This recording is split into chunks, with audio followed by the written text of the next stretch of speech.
Bonjour à tous et bienvenue sur la chaîne des utilisateurs de Gathering Tools. Le support de Snowflake est l'un des ajouts majeurs de la version 2025. Dans cette vidéo, je vous donne tous les détails sur cette fonctionnalité. Comme d'habitude, n'oubliez pas de vous abonner à notre chaîne et pour être sûr de ne rien manquer, pensez à bien activer les notifications.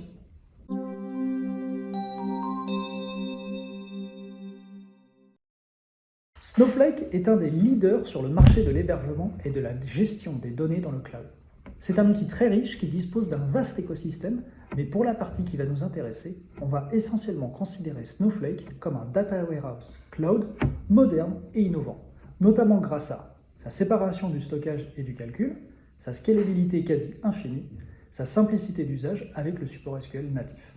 C'est pour ces qualités que de nombreuses entreprises ont recours à Snowflake pour héberger et traiter une grande partie de leurs données, notamment pour en faire du reporting, de la BI ou bien du machine learning. Et donc, on comprend bien l'intérêt pour ces entreprises d'utiliser GT pour alimenter Snowflake. Eh bien, avec la version 2025, cela devient enfin possible. Voici comment cela va se présenter. En version 2025 de GT, il est donc possible d'utiliser une database Snowflake en tant que base client. Pour cela, il suffit d'aller dans GT Admin et de sélectionner Snowflake parmi les connecteurs disponibles.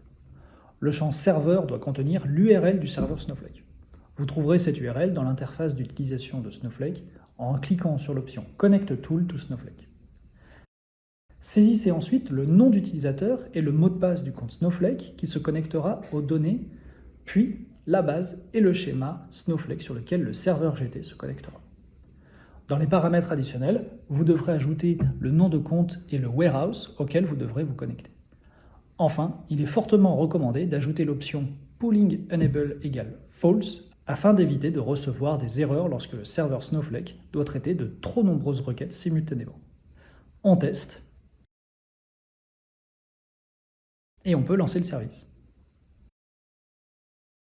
Voilà le paramétrage côté serveur. Pour les utilisateurs, l'expérience est transparente. Je peux me connecter à l'instance. De là, j'accède à mes projets et à mes actions. En revanche, lors de l'édition d'une action, un temps de latence peut être observé, car à ce moment, le serveur doit lister la totalité des tables et des requêtes de la base de Snowflake. Voilà, dans mon cas, je diffuse mon formulaire de forecast par City, et chaque formulaire contient une transposition que j'alimente avec la table Forecast Integration. En consultant la publication, je peux voir que plusieurs villes ont déjà transmis leurs données, mais que plusieurs sont toujours en attente. Je n'ai pas de réponse pour Marseille, par exemple. Et effectivement, si je vais requêter ma table Forecast Integration, je retrouve bien les données des villes qui m'ont répondu. Mais si je demande les données de Marseille,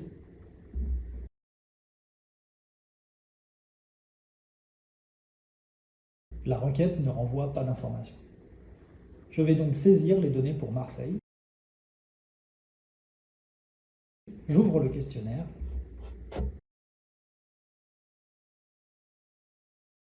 J'importe mes données.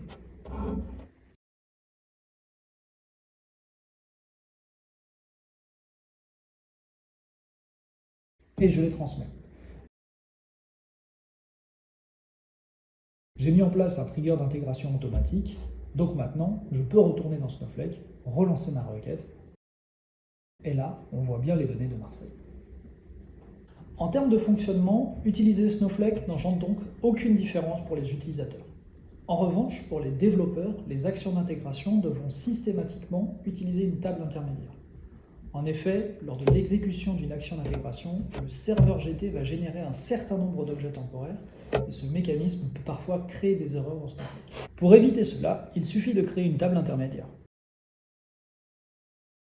Et dans mon cas, une table pivot puisque j'utilise l'intégration par pivot.